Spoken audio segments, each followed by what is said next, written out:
Hello friends, NPS study centre में आपका स्वागत है। आज हम फिर से एक नए सेशन के साथ जुड़ रहे हैं। दोस्त बता देते हैं कि मेरा जो ये सेशन है वो एलपी सीबीटी टू का ऑब्जेक्टिव एनालिसिस करवाया जा रहा है। और दोस्त बता देते हैं कि इसमें दो पोर्शन चल रहा है, एक बेसिक साइंस और एक इंजीनियरिंग ड्राइंग का। तो बेसिक साइंस में आपको इलेक्ट्रिसिटी चल रहा है और इंजीनियरिंग ड्राइंग में एक इंस्ट्रूमेंट चैप्टर समाप्त हो गया है और आज एक नए चैप्टर स्टार्ट हो रहा है, लाइंस। और इसी के साथ मेरे चैनल पर न्यूमेरिकल का भी एक अलग सेशन आता है, वो भी आप देख सकते हैं। उसमें भी स्पीड एंड वेलोसिटी समाप्त हो गया है, तो इसका अगला भी सेशन आएगा। और इसी के साथ आपको जो इलेक्ट्रीशियन से ट्रेड में है तो उसका भी सेशन चल रहा है, उसका भी ट्रांसफार्मर और हेल्थ एंड सेफ्टी के साथ दो चैप्टर कंप्लीट कर दिया गया है, जो प्लेटफॉर्म से ऑब्जेक्टिव एनालिसिस करवाया जा रहा है। तो चलिए सेशन को स्टार्ट करते हैं। दोस्त बता देते हैं कि पीडीएफ के लिए आपको टेलीग्राम चैनल से जुड़ना होगा। इसका लिंक है जो डिस्क्रिप्शन बॉक्स में दिया हुआ है, वहां से जुड़कर आप मैक्सिमम से मैक्सिमम प्रैक्टिस हमारे सेशन से कर सकते हैं। तो चलिए सेशन को स्टार्ट करते हैं। आज का पहला प्रश्न देखेंगे लाइंस का। इसमें आपको 30 क्वेश्चन करवाएंगे, 30 क्वेश्चन करवाएंगे। इसमें कम क्वेश्चन इसलिए करवा रहे हैं कि थोड़ा चैप्टर है जो आपको कंसेप्ट रहेगा, तभी ज़्यादा बेहतर रहेगा इसका प्रैक्टिस करने में। तो थोड़ा कंसेप्ट भी पढ़ लीजिएगा और कम कम क्वेश्चन करवा जितना भी कम क्वेश्चन लाएंगे उसका फास्ट 1 से 2 बार देखिएगा। इससे क्या होगा कि आपको बेर बेर देखने से इसका कंसेप्ट पकड़ में आएगा। तो चलिए सेशन को स्टार्ट करते हैं। आज का पहला प्रश्न देखिएगा जो एलपी 2019 में ही पूछा गया था। ये सारा प्रश्न जो लिया हुआ है एलपी टेक्नीशियन और डीएमआरसी के पूछे हुए प्रीवियस पेपर से ही करवाएंगे। देखिएगा आज का पहला प्रश्न जो दिया गया है कि बताइए कि एक बीमा सूचक रेखा डायमेंशन लाइन के सिरे पर मौजूद तीर का नोक लगभग कितना मीटर लंबी और कितना मीटर चौड़ी होती है। बोला है कि एक बीमा सूचक होता है जो डायमेंशन लाइन होता है, वो डायमेंशन लाइन के सिरे पर मौजूद तीर का नोक जो होता है, वो तीर का ये नोक होता है, ये तीर का नोक लगभग कितना मीटर लंबा होता है और कितना मीटर 1 मीटर चौड़ा होता है। तो कितना मीटर लंबा की अगर बात करेगा तो इसका लंबाई होता है 3 mm। इसका लंबाई कितना होता है तो 3 mm। अगर डायमेंशन लाइन का अगर बात करेगा तो डायमेंशन लाइन हुआ और ये डायमेंशन लाइन को इस तरीका से और दिया जाता है। तो ये बताइए कि इसका जो पूछा था कि बताइए लंबी कितना होता है, तो लंबाई इसका बात करेगा तो 3 mm होता है और चौड़ाई कितना होता है तो 1 mm होता है। तो राइट आंसर हो जाएगा ऑप्शन नंबर सी। अगले क्वेश्चन देखिएगा।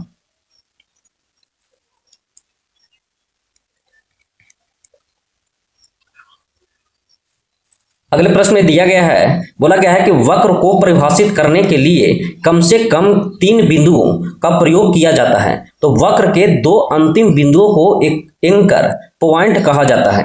अंतिम बिंदुओं को एंकर पॉइंट कहा जाता है। तो अन्य बिंदु जो वक्र की आकृति को परिभाषित करते हैं वो हैंडल, स्पर्श रेखीय बिंदु, टेंजेंट पॉइंट्स के नोड्स को क्या कहा जाता है। जैसे बोला गया है कि वक्र को परिभाषित करने के लिए कम से कम 3 बिंदुओं का प्रयोग किया जाता है। तो वक्र के 2 अंतिम बिंदुओं को एंकर पॉइंट कहा जाता है। वक्र के 2 बिंदुओं को एंकर पॉइंट कहा जाता है। तो अन्य बिंदु जो वक्र की आकृति को परिभाषित करते हैं तो हैंडल, स्पर्श रेखीय बिंदु या नोड्स को क्या कहा जाता है तो उसको बेजियर कहा जाता है, बेजियर कहा जाता है। तो राइट आंसर हो जाएगा ऑप्शन नंबर डी। अगले प्रश्न में देखिएगा। अगले प्रश्न में कहा गया है, बोला गया है कि किसी बंद भरे हुए तीर के शीर्ष की लंबाई और ऊंचाई का अनुपात क्या होता है। किसी बंद भरे हुए तीर के शीर्ष की लंबाई और ऊंचाई का अनुपात क्या होता है तो लंबाई और ऊंचाई का अनुपात होता है 3:1। 3:1 होता है। अगले प्रश्न देखिएगा। इसे डायमेंशन लाइन को भी हम बताए थे कि उसका लंबाई जो होता है वो 3 mm होता है और चौड़ाई जो होता है वो कितना होता है तो 1 mm होता है। तो 3:1। अगले क्वेश्चन देखिएगा। बोला कि कोई किसी नोट या बही प्रकोष्ठीय जिसे रेडियल कहते हैं आयाम से शुरू होने वाली एक लाइन है जो फीचर के किनारे पर मौजूद तीर पर शीर्ष पर समाप्त हो जाती है। बोलता है कि कोई भी बताइए कि डॉट डॉट किसी नोट या बही प्रकोष्ठीय आयाम से शुरू होने वाली एक लाइन है जो फीचर के किनारों पर मौजूद तीर पर शीर्ष पर समाप्त होती है। तो शीर्ष पर समाप्त कौन सी होती है तो लीडर लाइन होता है जो शीर्ष पर समाप्त होती है। लीडर लाइन शीर्ष पर समाप्त होती है। तो राइट आंसर हो जाएगा ऑप्शन नंबर ए। अगले प्रश्न देखिएगा। अगले प्रश्न में कहा गया है कि यदि किसी प्लेन से मिलने के लिए किसी वस्तु के समोच्च पर सीधी रेखाएं खींची जाती है तो प्लेन पर प्राप्त आकृति को वस्तु का भाग को कहा जाता है। बोला है कि यदि किसी प्लेन से मिलने के लिए किसी वस्तु के समोच्च पर सीधी रेखाएं खींची जाती है, सीधी रेखाएं खींची जाती है, तो प्लेन पर प्राप्त आकृति को वस्तु का भाग को क्या कहा जाता है? तो उसको हम प्रक्षेप कहा जाता है, प्रक्षेप कहा जाता है। तो राइट आंसर हो जाएगा ऑप्शन नंबर डी। अगले प्रश्न देखिएगा, अगले प्रश्न में कहा गया है कि बताइए कि हैचिंग रेखाएं किस कोण पर झुकी होती है। हैचिंग रेखाएं का अगर बात करेगा तो हैचिंग रेखाएं जो होता है वो 45 डिग्री के कोण पर झुकी होती है। जैसे ये बताइए कि आना तल से ये जो हैचिंग रेखा जो होता है, इस तरीके से हैचिंग जो रेखाएं होती है वो कितना डिग्री के कोण पर झुकी रहती है? तो 45 डिग्री के कोण पर। तो राइट आंसर हो जाएगा ऑप्शन नंबर बी, 45 डिग्री के कोण पर हैचिंग रेखाएं झुकी हुई होती है। अगले क्वेश्चन देखिएगा, अगले प्रश्न में कहा गया है, बोला कि किसी लंबे भाग ड्राइंग में कम स्थान में प्रदर्शित करने हेतु किस किस्म की रेखाओं का उपयोग में लाई जाती है। बोला कि किसी लंबे भाग ड्राइंग में कम स्थान में प्रदर्शित करने हेतु किस किस्म की रेखा का उपयोग में लाई जाती है। तो अगर बात करिए कम स्थान में प्रदर्शित करना चाहते हैं तो उसको सतत पतली और सीधी टेढ़ी मेढ़ा रेखा रखते हैं। सतत पतली और सीधी टेढ़ी मेढ़ा रखते हैं, और टेढ़ी मेढ़ी रखता है जो किस में जाता है? तो डी में जाता है, और इसी को हम बोलते हैं ब्रेक लाइन बोलते हैं। इसको क्या बोलते हैं? तो ब्रेक लाइन बोलते हैं। तो सतत पतली और सीधी टेढ़ी मेढ़ी रेखा होता है, इसी को हम शॉर्ट ब्रेक लाइन बोलते हैं। एक होता है लॉन्ग ब्रेक लाइन जो डी आकृति में रेखा में जाता है, और शॉर्ट ब्रेक लाइन जो होता है वो जाता है सी आकृति में। तो ये बताइए कि सतत पतली और सीधी टेढ़ी मेढ़ी जो रेखा होता है वो option number D right answer होगा। अगले प्रश्न देखिएगा, अगले प्रश्न में कहा गया है कि निरंतर मोटी रेखा का दूसरा नाम क्या होता है। तो निरंतर मोटी रेखा का दूसरा नाम हम क्या बोलते हैं? तो वस्तु रेखा बोलते हैं। निरंतर जो मोटी रेखा होता है उसको हम कौन सा रेखा? तो ए में रखते हैं। अगर रेखा का अगर बात करेगा तो रेखा 10 प्रकार का होता है, जो अल्फाबेटिकल बैठाया गया ए बी सी डी करके के तक है, जिसमें आई को काउंट नहीं किया जाता, आई नहीं है, और बाकी 10 को होता है जो रेखा होता है। जिसमें वस्तु रेखा को अगर बात करेगा कि निरंतर मोटी रेखा, तो मोटी रेखा किस में आता है? तो ए में आता है। मोटी रेखा किस में आता है? तो ए में आता है। तो राइट आंसर हो जाएगा ऑप्शन नंबर बी। अगले क्वेश्चन देखिएगा, बोला कि मोटे सिरों वाली पतली चेन रेखाओं का प्रयोग कहाँ किया जाता है। मोटे सिरे वाली पतली चेन रेखाएं का बात किया है। मोटे सिरे वाली पतली चेन रेखाओं का प्रयोग कहाँ किया जाता है? तो कटिंग प्लेन में किया जाता है। कटिंग प्लेन में किया जाता है। तो राइट आंसर हो जाएगा ऑप्शन नंबर ए। अगले क्वेश्चन देखिएगा, इस प्रश्न में देखिएगा, इसमें कहा गया है कि किसी लक्षण में रेखा एक्स को निम्न कहते हैं। जो एक्स दिया हुआ है उसको हम क्या बोलते हैं? तो अगर एक्स का बात करिएगा तो जो एक्स खींचा हुआ है वो एक्स को हम कहते हैं विस्तार रेखा। एक्स को हम क्या बोलते हैं? तो विस्तार रेखा बोलते हैं। और विस्तार रेखा का ही इसको हम इंग्लिश में क्या बोलते हैं? तो एक्सटेंशन लाइन बोलते हैं। इसी को हम क्या बोलते हैं? तो एक्सटेंशन लाइन कहते हैं। और अगर एक्सटेंशन लाइन का अगर बात करिएगा तो रेखा बी में आता है, और बी में भी किस में जाता है? तो B3 में जाता है। तो B3 में एक्सटेंशन लाइन होता है जो ये आपको दिया हुआ है। अगर विस्तार रेखा का अगर बात करिएगा तो B3 में आता है, और B3 को ही हम क्या बोलते हैं? तो प्रोजेक्शन लाइन भी बोलते हैं। B3 को ही हम क्या बोलते हैं? तो प्रोजेक्शन लाइन भी बोलते हैं। तो प्रोजेक्शन लाइन भी B3 रेखाएं में है, और बात करेंगे तो एक्सटेंशन लाइन भी B3 में है। तो राइट आंसर हो जाएगा ऑप्शन नंबर ए। अगले प्रश्न देखिएगा, अगले प्रश्न में कहा गया है कि विस्तार रेखाएं एक दूसरे को काटती है। बोला है कि विस्तार रेखाएं हैं जो एक दूसरे को काटती है। तो विस्तार रेखाएं जो होती है वो एक दूसरे को कभी नहीं काटती है। विस्तार रेखाएं एक दूसरे को कभी नहीं काटती है। अगर विस्तार रेखा की बात करेगा तो इस तरीका से बनाइएगा। तो जैसे ये जो हम लिए डायमेंशन लाइन लिए, तो डायमेंशन लाइन को हम इस तरीका से एरो से बंद करेंगे, और यहाँ जो ये रेखा को जो खींचेंगे इसी को हम विस्तार रेखा कहते हैं। इसी को हम बाहर से क्या करते हैं? विस्तार रेखा कहते हैं, और ये एक दूसरे को काटता कभी नहीं है। तो राइट आंसर हो जाएगा ऑप्शन नंबर बी। अगले क्वेश्चन में कहा गया है कि निम्न में से कौन सी रेखाएं हस्त मुक्त खींची जाती है। हस्त मुक्त खींची जाती है। तो हस्त मुक्त खींची जाती है कौन सी रेखाएं के माध्यम से? तो अगर बात करेगा तो इसमें होता है प्रोजेक्शन रेखा के माध्यम से खींची जाती है। बोला है कि कौन सी रेखाएं हस्त मुक्त खींची जाती है? तो प्रोजेक्शन रेखा खींची जाती है। प्रोजेक्शन रेखा खींची जाती है, हस्त मुक्त खींची जाती है। तो राइट आंसर हो जाएगा ऑप्शन नंबर सी। अगले प्रश्न देखिएगा, अगले प्रश्न में कहा गया है कि केंद्र रेखा को निम्न में से कौन सी रेखा का प्रयोग किया जाता है। जो केंद्र रेखा है, सेंटर लाइन का बात किया है, तो सेंटर लाइन को किससे हम खींचते हैं, तो सेंटर लाइन को हम छोटा डॉट बड़ा डैश छोटा डैश बड़ा डैश से खींचते हैं। तो राइट आंसर हो जाएगा ऑप्शन नंबर सी। और अगर सेंटर लाइन का अगर बात करेगा तो सेंटर लाइन जो रेखा में जाता है वो जी रेखा में जाता है, और जी रेखा में भी किस में जाता है, तो G1 में जाता है। तो पूछेगा कि बताइए कि सेंटर लाइंस को कौन सी रेखाएं के माध्यम से खींचा जाता है, तो G1 रेखाएं के माध्यम से खींचा जाता है, G1 रेखाएं के माध्यम से खींचा जाता है। तो राइट आंसर हो जाएगा ऑप्शन नंबर सी। अगले क्वेश्चन देखिएगा, अगले प्रश्न में दिया गया है, बोला गया है कि अदृश्य रेखाएं जो हिडन लाइंस होता है को दर्शाने के लिए कौन सी रेखा प्रयोग में लाई जाती है।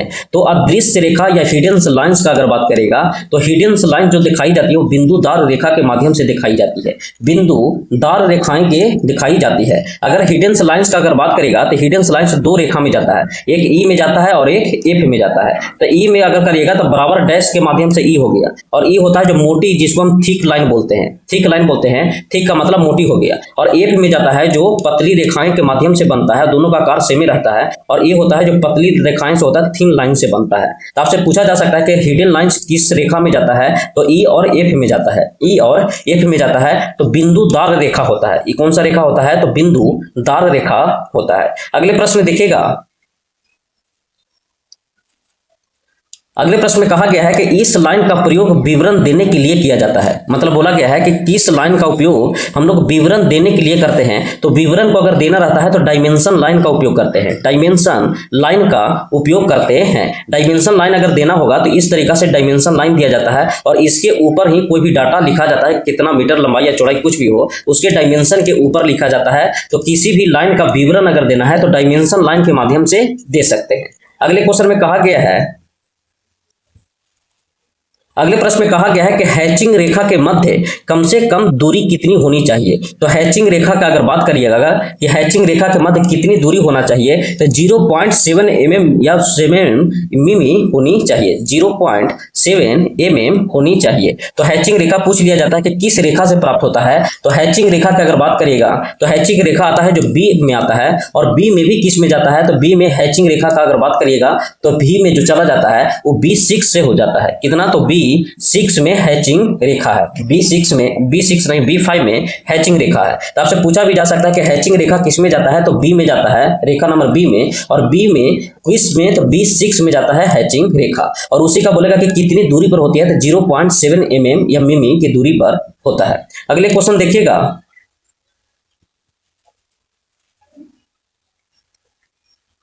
अगले प्रश्न में कहा गया है कि रेखा के आयाम की चौड़ाई को किस अक्षर से व्यक्त किया जाता है। रेखा की आयाम की चौड़ाई को किस अक्षर द्वारा व्यक्त किया जाता है, तो चौड़ाई को डी से व्यक्त करते हैं, चौड़ाई को डी से व्यक्त करते हैं। अगले क्वेश्चन देखिएगा कि ड्राइंग में मध्यम मोटी और पतली रेखाओं को किस अनुपात में बांटते हैं। बोला कि ड्राइंग में मध्यम मोटी और पतली रेखाओं को किस अनुपात में बांटा जाता है, तो ये अनुपात 3:2 में बांटा जाता है, 3:2 में बांटा जाता है। मध्यम मोटी का अगर बात करेगा तो 3 होगा, और पतली रेखा की बात करेगा तो 2 होगा, तो 3:2 में बांटा जाता है। अगले प्रश्न देखिएगा, इस प्रश्न में कहा गया है कि बताइए कि केंद्र रेखा किस तरह दर्शाई जाती है। तो केंद्र रेखा किस तरह दर्शाई जाती है, तो केंद्र रेखा हम बोले थे कि सेंटर लाइन जो होता है, सेंटर लाइंस जो हम दर्शाते हैं वो लंबे बिंदुदार संकरी से दर्शाते हैं, लंबे बिंदुदार संकरी से दर्शाते हैं। अगर सेंटर लाइन का बात करेगा तो सेंटर लाइन को हम किस रेखा में रखते हैं, तो जी रेखा में रखते हैं, और जी में भी किस में रखते हैं, तो G1 रेखा में रखते हैं। तो सेंटर लाइन को लंबे बिंदुदार संकरी से दर्शाते हैं। अगर सेंटर लाइन का अगर बात करिएगा तो सेंटर लाइन को पहले बड़ा डैश होता है, फिर छोटा डैश होता है, फिर बड़ा डैश होता है, फिर छोटा डैश होता है, फिर बड़ा डैश होता है, फिर छोटा डैश होता है, और इस तरीके से दर्शाया जाता है। तो कभी पूछ लेता है कि बताइए कि सेंटर को शुरुआत और अंतिम में कौन सी रेखाएं होती है, तो बड़ा डैश होता है, कौन सा, तो बड़ी डैश होता है। तो राइट आंसर हो जाएगा ऑप्शन नंबर सी। अगले क्वेश्चन देखिएगा, बोला है कि तीर के निशान की लंबाई और ऊंचाई का अनुपात क्या है। तीर के निशान की लंबाई और ऊंचाई का अनुपात क्या होता है, तो तीर की लंबाई और ऊंचाई का हम बताए थे कि तीर का लंबाई और ऊंचाई का अनुपात कितना होता है, 3:1 होता है। जैसे डायमेंशन का ही बात कर रहा है तो तीर की लंबाई और अगर ऊंचाई का अगर बात करेगा कि लंबाई कितना होता है और ऊंचाई का रेशियो कितना होता है, तो 3:1 होता है, 3:1 होता है। अगले प्रश्न में देखिएगा, इस क्वेश्चन में देखिएगा इसमें कहा गया है कि रेखाओं की मोटी के संदर्भ में निम्न में से कौन सा कथन सही है। बोला है कि रेखाओं के मोटी के संदर्भ में या मोटाई के संदर्भ में कौन सा कथन है जो सही है। तो इसका राइट आंसर हो जाएगा ऑप्शन नंबर ए कि मोटी रेखा पतली रेखा की अपेक्षा 3 गुनी होती है। मोटी रेखा है जो पतली रेखा के अपेक्षा कितना होता है, तो 3 गुनी होती है। पतली रेखा की अपेक्षा मोटी रेखा कितना गुना होता है, तो 3 गुना होता है। तो राइट आंसर हो जाएगा ऑप्शन नंबर ए कि मोटी रेखा है जो पतली रेखा की अपेक्षा 3 गुनी होती है। अगले क्वेश्चन में कहा गया है, दोस्तों बता देते हैं जो लाइंस चैप्टर है, इन लाइंस में थोड़ा ज़्यादा बार वीडियो रिपीट करके प्रैक्टिस करिएगा और थ्योरी करने का क्लियर करिएगा। थ्योरी तो इसमें कोई खास नहीं है, लेकिन ये वीडियो है जो बहुत कन्फ्यूजन का है, इसलिए इसको 1 से 3 बार वीडियो को रिपीट करिएगा। उससे आपको जो भी प्रैक्टिस है वो मैक्सिमम से मैक्सिमम बार समझ में आएगा। तो इसका प्रैक्टिस बेर 1, 2, 3 बार जरूर वीडियो के देखिएगा। चलिए इसको देखते हैं। इसमें जो कहा गया है कि एक सीधी रेखा खींची जाती है। अगर एक सीधी रेखा की बात करते हैं तो एक सीधी रेखा जो खींची जाती है वो 2 बिंदुओं के बीच खींची जाती है। जैसे एक बिंदु यहाँ ले सकते हैं और एक बिंदु यहाँ ले सकते हैं, तो सीधी रेखाएं हैं जो 2 बिंदुओं के बीच खींची जाती है। अगर कोई भी सीधी रेखाएं खींचना है तो इस तरीका से भी खींच सकते हैं कि 2 बिंदुओं को बीच खींचा जाता है। तो हम कह सकते हैं कि एक सीधी रेखाएं हैं जो 2 बिंदुओं के बीच खींची जाती है। लेकिन ये बताइए कि सीधी रेखाएं कितने प्रकार के होते हैं, ये अगर पूछता है तो सीधी रेखाएं हैं जो 3 प्रकार के होते हैं। एक होते हैं जो क्षैतिज और एक होता है ऊर्ध्वाधर जिसको हम वर्टिकल बोलते हैं, वर्टिकल। और एक बात करिएगा तो एक होता है तिर्यक। एक होता है क्या, तो तिर्यक। अगर क्षैतिज का बात करेगा तो क्षैतिज ए हो गया, वर्टिकल ए हो गया और तिर्यक ए हो गया। तो पूछेगा कि बताइए कि सीधी रेखाएं खींची जाती है, तो पहला नंबर में है तो कि 2 बिंदुओं के बीच खींची जाती है। और बोलेगा कि सीधी रेखाएं कितने प्रकार की होती है, तो क्षैतिज रेखाएं होती है, ऊर्ध्वाधर रेखाएं होती है और तिर्यक रेखाएं होती है। तो राइट आंसर हो जाएगा ऑप्शन नंबर सी। अगले क्वेश्चन देखिएगा। अगले प्रश्न में कहा गया है कि जो रेखा न तो क्षैतिज हो और न ही ऊर्ध्वाधर उसे कहते हैं। जो रेखा न तो क्षैतिज हो और न ही ऊर्ध्वाधर हो उसे हम कौन सा रेखा कहते हैं, तो उसको हम अनंत रेखा या तिर्यक रेखा कहते हैं। और ये भी हम बताएं कि रेखा या अगर हम सीधी रेखा बात करेगा तो 3 प्रकार की होती है। सीधी रेखाएं 3 प्रकार के, एक बताएं हॉरिजेंटल, एक होता है वर्टिकल और एक बताएं इंक्लाइंड जिसको हम क्या बोलते हैं, तो तिर्यक बोलते हैं। तो ये बताइए कि उसका कोई भी फिक्स तिर्यक का नहीं होता, ये तिर्यक हो गया, ये तिर्यक हो गया, इस तरीका से। तो वही बोला है कि अनंत या तिर्यक रेखा कहते हैं जिसका कोई भी क्षैतिज या ऊर्ध्वाधर से कोई लेना देना नहीं है। तो राइट आंसर हो जाएगा ऑप्शन नंबर ए। अगले प्रश्न में देखिएगा। अगले प्रश्न में कहा गया है कि एक संदर्भ रेखा तिर्यक रेखा पर खड़ी लंबी रेखा कहलाती है। एक संदर्भ रेखा होता है जो तिर्यक रेखा पर खड़ी लंबी रेखा होता है। इसे एक रेफरेंस लाइन लीजिएगा। जैसे ये बताइए कि रेफरेंस लाइन हुआ और इस पर एक तिर्यक या लंबी रेखा खींचिएगा। ये हो गया लंबी रेखा जो 90 डिग्री पर होता है, तो इसको हम क्या बोलते हैं, तो इसी को हम बोलते हैं ऊर्ध्वाधर रेखा बोलते हैं। इसको क्या बोलते हैं, तो ऊर्ध्वाधर रेखा बोलते हैं। बस क्वेश्चन पूछने का तरीका अलग है। बोला है कि एक संदर्भ रेखा, इसी को हम बोलते हैं रेफरेंस लाइन। एक संदर्भ रेखा तिर्यक पर खड़ी लंबी रेखा को क्या कहलाती है, तो एक ऊर्ध्वाधर रेखा कहलाती है। अगले प्रश्न देखिएगा। अगले प्रश्न में कहा गया है कि किसी भी वस्तु की आउटलाइन हेतु प्रयुक्त रेखाएं कहलाती है। किसी भी वस्तु की आउटलाइन हेतु प्रयुक्त रेखाएं कहलाती है। तो अगर बात करिएगा रेखाएं का, तो रेखाएं जैसे ए हो गया, बी हो गया, सी हो गया और डी हो गया। तो ये बताइए कि ए, बी, सी और डी होता है जो कंटिन्यूअस लाइन होता है, कंटिन्यूअस लाइन होता है। अब कंटिन्यूअस लाइन में भी ए को हम क्या बोलते हैं, तो ए को मोटी लाइन बोलते हैं या मोटी रेखा बोलते हैं, और या इसी को हम क्या बोलते हैं, तो थिक लाइन बोलते हैं। ये क्या हो गया, थिक लाइन होता है। और ए भी 2 प्रकार का हो जाता है, एक A1 होता है और एक A2 होता है। A1 में चला जाता है आउटलाइन को कवर करने के लिए, जिसको हम ऑब्जेक्टिव भी बोलते हैं, ऑब्जेक्ट को कवर करने के लिए। तो आउटलाइन में जाता है, आउटलाइन में खींचते हैं। अगर A2 का अगर बात करेगा तो A2 होता है जो विजुअल होता है, जो दिखता है, विजुअल होता है और एक किनारे पर होता है, जिसको हम एजेज बोलते हैं, किनारे पर होते हैं। तो ये बताइए कि थिक लाइन हो गया, और थिक लाइन हो गया तो एक कंटिन्यूअस हो गया, मतलब इसको हम कह सकते हैं सतत मोटी रेखा हो गया। और फिर बोलेगा कि बी कौन सा है, तो इस सतत पतली रेखा बोलते हैं। पतली रेखा को हम थिन से बोलते हैं, क्या बोलते हैं, थिन लिखते हैं इंग्लिश में। तो ये हो गया थिन। और सबसे ज्यादा अगर उपयोग में आने वाला कौन सा है, तो बी है। और ये 9 प्रकार के होते हैं। बी कितने प्रकार के होते हैं, तो 9 प्रकार के होते हैं। अगर सी का बात करेगा तो सी को हम क्या बोलते हैं, तो सी को ही हम बोलते हैं फ्री हैंड, जिसको इस तरीका से आकार जो होता है वो फ्री हैंड है। इसी को हम बोलते हैं, अगर हिंदी भाषा में अगर बोलिएगा तो हिंदी में मुक्त हस्त सतत पतली रेखा बोलते हैं। इसी को मुक्त हस्त सतत पतली रेखा बोलते हैं। अगर डी का अगर बात करेगा तो डी है जो जिग जैग बनाता है, जी डी है जो जिग जैग बनाता है, डी है जो जिग जैग बनाता है, और इसी को हम क्या नाम देते हैं, तो इसी को हम देते हैं लॉन्ग ब्रेक लाइन। इसी को हम डी को हम क्या कहते हैं, तो लॉन्ग ब्रेक लाइन कहते हैं, लॉन्ग ब्रेक लाइन कहते हैं। तो आपसे पूछा गया कि किसी भी वस्तु के आउटलाइन, किसका, तो आउटलाइन हेतु प्रयुक्त रेखाएं कौन सी होती है। तो अगर आउटलाइन का बात करेगा तो आउटलाइन होता है जो वस्तु रेखाएं होती है, जो ऑब्जेक्ट का बात कर रहा है वस्तु रेखाएं होती है। तो राइट आंसर हो जाएगा ऑप्शन नंबर डी। अगले प्रश्न में देखिएगा, अगले प्रश्न में कहा गया है कि बताइए कि कौन सी उपयुक्त लंबाई की सीधी रेखा है, लंबाई की सीधी रेखा है। तो ये बताइए कि सीधी रेखा अगर हमको करना है तो ये तो हो गया तिर्यक रेखा, ये हो गया तिर्यक रेखा। तो एक सीधी रेखा कहीं एक प्रयाति जो अति होता है, पार्ट होता है, वो तिर्यक रेखा होता है। इसका अगर बात करेगा तो इसका हो जाए डायमेंशन से भी हम कह सकते हैं कि डायमेंशन लाइन हो गया। सीधी रेखा का अगर बात करेगा तो सीधी रेखा हो जाएगा option number A, option number A है जो सीधी रेखा है। अगले प्रश्न देखिएगा,